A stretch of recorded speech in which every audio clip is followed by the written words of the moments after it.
Now we'll briefly discuss the essentials of the Sufi orders, Tariqa, and its relation to Sufism, Tasawwuf.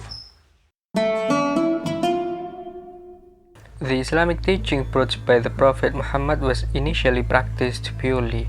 When the Prophet died, the way of devotion of the companions of the Prophet and the next generation still maintained the teaching.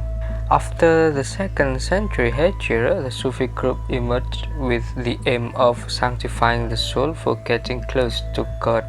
The Sufis then classify several parts: Sharia, Islamic law; Tariqa, the spiritual path; Haqiqah, the truth; and Ma'rifah, the mystical knowledge. According to them, Sharia pertains to the outward practice, Tariqa pertains to the inner practice, Haqiqah pertains to all the secrets of the unseen, and Ma'rifah is the ultimate goal, that is to know God experientially.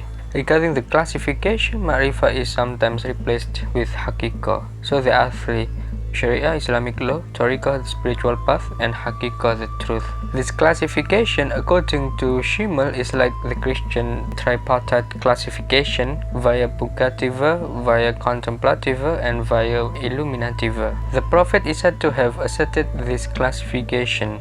The Sharia is my words, the Tariqa is my actions, and the Haqiqah is my interior state. However, here we only discuss the Tariqa, which is relevant to the Sufi orders. There are many definitions of Tariqa. First of all, the very word Tariqa in Arabic means path.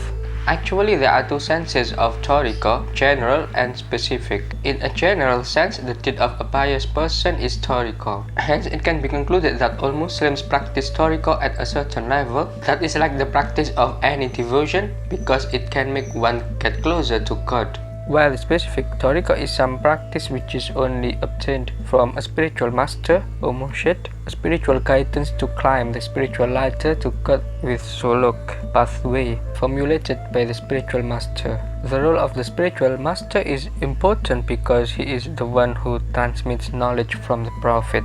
The term Tariqa is often associated with the Sufi orders, which is groups that perform certain spiritual practice. The spiritual practice is formulated by the spiritual master, which is according to what the Prophet Muhammad teaches. It means that each Sufi master in the Sufi orders has the spiritual lineage that leads from his master back through past generations to the Prophet. Tariqa in specific sense becomes a special path for each disciple to God. Meanwhile, what is meant by path here is a procedure or a way practiced according to certain methods that have been determined by each spiritual master in a particular Sufi order. In another definition, Tariqa is a special term for spiritual path in which a disciple can take it under the guidance of a spiritual master or a murshid. The use of the term Tariqa then specifically refers to the Sufi brotherhood. As a Sufi brotherhood, Tariqa is the path taken by Sufis in performing spiritual practice, in particular the remembrance of God or dhikr.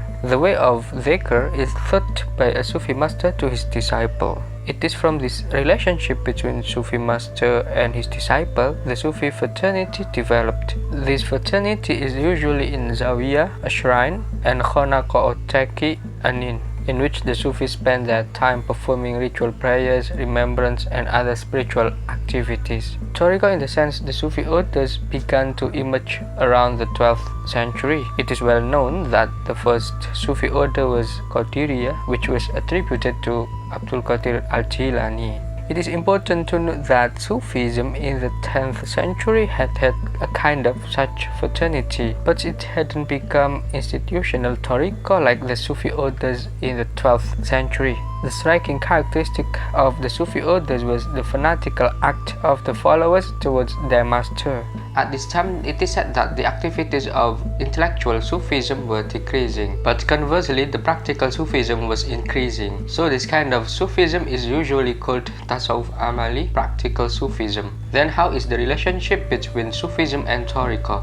Before Sufism became an institutional order, it was nothing more than an individual movement of spiritual elite. The main goal of a Muslim who practiced Tasawwuf or Sufism is to know God. So it is clear that the main goal of each Sufi is Ma'rifah, mystical knowledge. And the way to achieve the mystical knowledge is called Tariqa, which means the path to God. One who takes the path to God is likened to a wanderer or spiritual wanderer, which is in Arabic called Salik. Salik is Salak al-Tariqa. A wanderer takes the path to God. According to Gibb, the embryo of the Sufi order was the emergence of a statement that to practice Sufism must be guided by a spiritual master. Whoever practices Sufism without a spiritual master, his master is Satan. As a result, it became a doctrinal opinion amongst some Muslims that whoever wants to get closer to God, he must be guided by a spiritual master.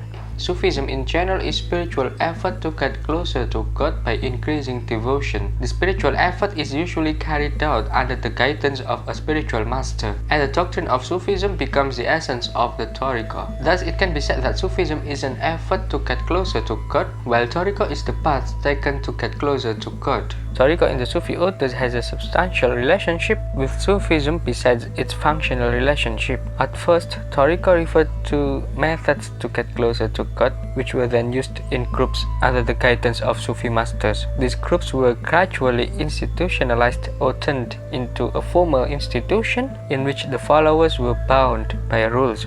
In other words, each Sufi order is an institutionalized Sufism. In addition, Tariqa is confused with suluk. Many understand that suluk and Tariqa are the same. In fact, if we examine them carefully, we can find some subtle nuance. Let's see it. First, suluk is a journey to God, spiritual journey to the spiritual source.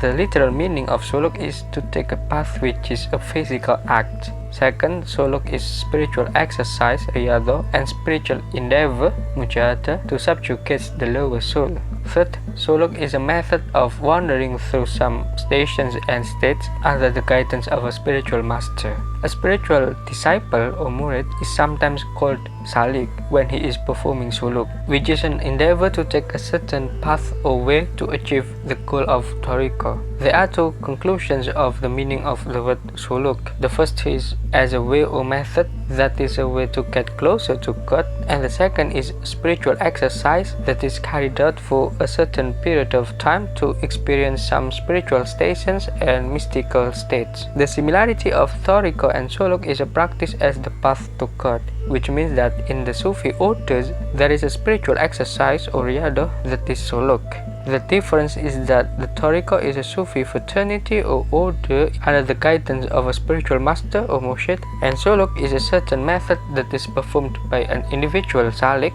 and it is under the direction of the murshid. Each Sufi order has different kind of suluk. Tariqa and suluk are interpreted as performing Tasawwuf or Sufism to reach Haqiqah, the divine truth. But now, Tariqa is often understood to be organization or order. Put simply, analogically, Sufism is like a bicycle, Tariqa is the path, and suluk is to pedal the bicycle. I'll see you soon.